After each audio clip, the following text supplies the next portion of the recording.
Good morning from the Johnson Space Center. This is Mission Control Houston. You're looking at the International Space Station Flight Control Room once again as a team of flight controllers watches over all of the systems aboard the International Space Station.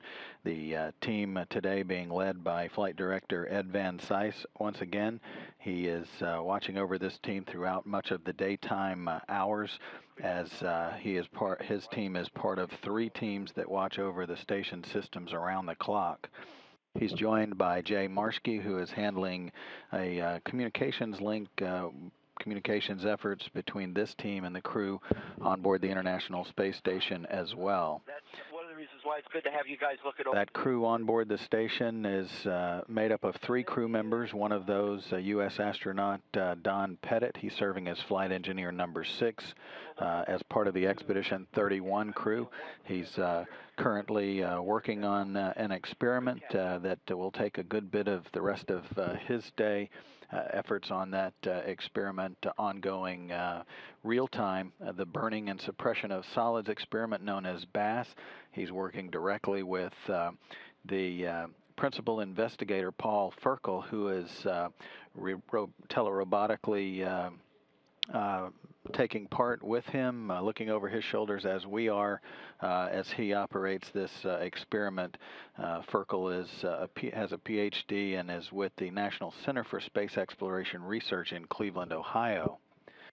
Along with Pettit, his other two crew members, Commander Oleg Kononenko is operating in the Russian segment of the station. He's also spending some time doing some housekeeping chores in the U.S. segment, cleaning some filters as they periodically have to be checked to make sure that nothing is blocking the airflow or the flow to any of the other systems on board the station as well.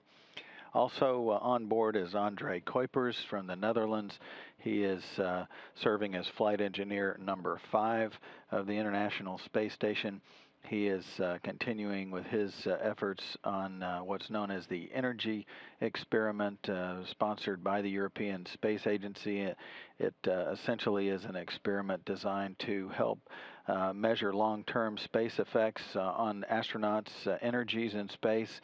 So he's taking different types of measurements associated with that experiment as an ongoing effort, and Pettit also is taking part in that experiment as well. Those three crew members have been on board the station now for 140 days. They've been in space for 142 days since their launch on their Soyuz spacecraft back in December of 2011. They will be joined in the next week or so by 3 new crew members that are preparing for launch to the International Space Station. They're at the Baikonur Cosmodrome in Kazakhstan. In the center, Gennady Padalka, who serves as the Soyuz commander, but he's also going to be the Expedition 32 commander.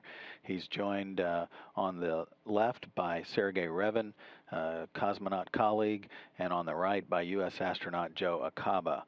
Their Soyuz spacecraft will be integrated with its rocket on Saturday and rolled to the launch pad on Sunday ahead of its launch to the International Space Station, scheduled for 10:01 p.m. Central, 11:01 at night Eastern Time on Monday.